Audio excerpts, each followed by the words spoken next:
7h32 minutos. Repita. 7h32, vamos para a próxima pauta. Olha, o pedido de criação de uma CPI de abuso de autoridade conseguiu o mínimo de assinaturas e foi protocolado na Câmara dos Deputados. O requerimento pede apuração sobre a atuação do STF e do TSE. Até o início da noite de ontem, mais de 180 parlamentares já tinham declarado apoio a essa iniciativa. O mínimo, conforme o regimento da Casa, é de 171 assinaturas de deputados. Com isso, o deputado Marcel Van Hatten, do Partido Novo do Rio Grande do Sul, e que é o autor do pedido, protocolou a solicitação para criar a Comissão Parlamentar de Inquérito de Abuso de Autoridade. Os políticos querem investigar ações do Supremo Tribunal Federal e do Tribunal Superior Eleitoral, considerada pelos congressistas como abusivas, além de uma suposta prática de censura. O documento apresentado por Van Hatten ressalta que 3 situações em que supostamente ocorreu abuso de autoridade por parte de integrantes do Judiciário. O bloqueio das contas bancárias de pessoas e empresas suspeitas de participarem das manifestações que interditaram rodovias. Um segundo ponto é a busca e apreensão no endereço de empresários por ter compartilhado mensagens em aplicativos. E uma outra questão também apontada é a censura imposta a parlamentares e a veículos de imprensa como a Rádio Jovem Pan e o jornal Gazeta do Povo. Marcel Van Hatten ainda ressaltou que o pedido de abertura de CPI não é partidário. O presidente da Câmara, o deputado Arthur Lira, do PP de Pernambuco, deve analisar a solicitação e tomar uma decisão para instalar ou não a CPI até a próxima semana. Os deputados que assinaram a criação da CPI são de 19 estados diferentes e de 12 partidos diferentes.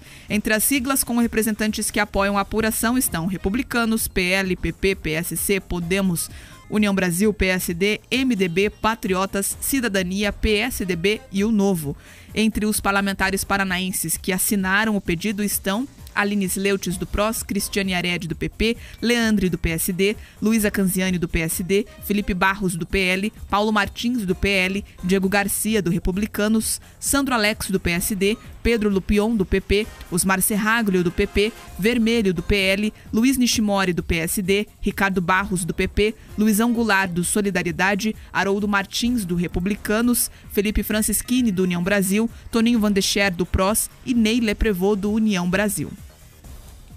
Olha, parabéns ao deputado Marcel Van Hatten. Parabéns. Primeiro, que quem deveria estar fazendo isso é o Senado da República, que constitucionalmente é o responsável por verificar e apurar possíveis abusos por parte do Judiciário, em especial o Supremo Tribunal Federal. Mas o Senado dorme em berço esplêndido, né? Como diz lá a letra do hino.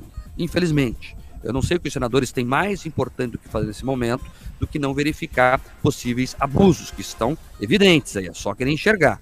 Né? Os 3 senadores do Paraná, por exemplo, ninguém sabe o que eles pensam sobre isso. Se alguém viu aí o que disse Álvaro Dias, ou eu vi Guimarães e Flávio Arnes, me avise, porque eu não vi. Não vi. Eu entro no Twitter deles todos os dias esperando ver alguma coisa ali e não tem nada. Nada. Tem senador ali que está embaixo da cama até hoje, depois da eleição, não saiu mais. Né? Falta de compromisso com os eleitores que lá atrás, né, deram a ele o cargo, agora não deram mais, mas ele tinha que cumprir até o final. Mas, enfim, né, fica aqui a pergunta, o que pensam os senadores do Paraná? E quando o Senado não cumpre o seu papel constitucional, que bom que a Câmara, né, tomou para si essa função, esse debate que é importante, vai abrir essa CPI, vamos ver como é que ela vai se dar na prática, se vai ser instalada, porque uma coisa é protocolar, outra coisa é instalar. Então, o primeiro passo, que é um passo importantíssimo, foi dado.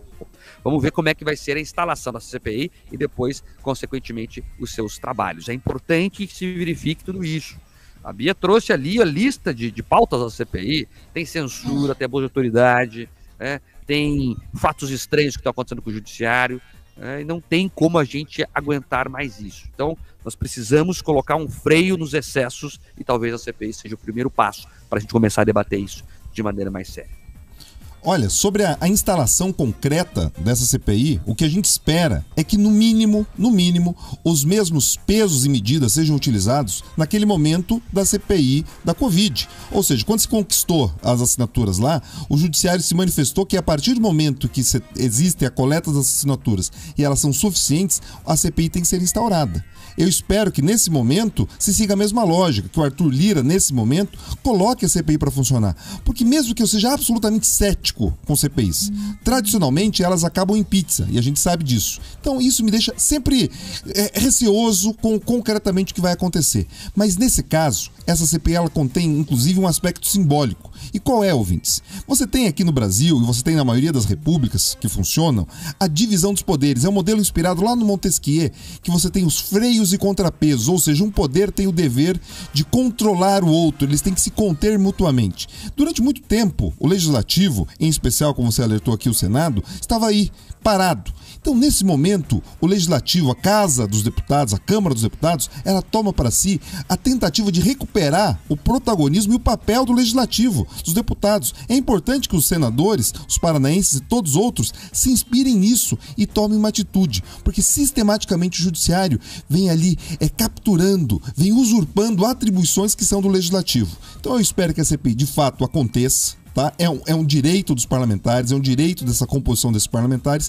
e que a gente consiga ter mais clareza e que o Senado finalmente tome uma atitude para que os nossos três poderes, Mark, voltem a funcionar. As pessoas confundem harmonia com simpatia mútua. Não é isso. A harmonia é o equilíbrio de forças entre os três poderes. O Executivo cuidando do que tem que cuidar, o Executivo do que tem que cuidar e o Judiciário exclusivamente cuidando do que deve cuidar e não transbordando.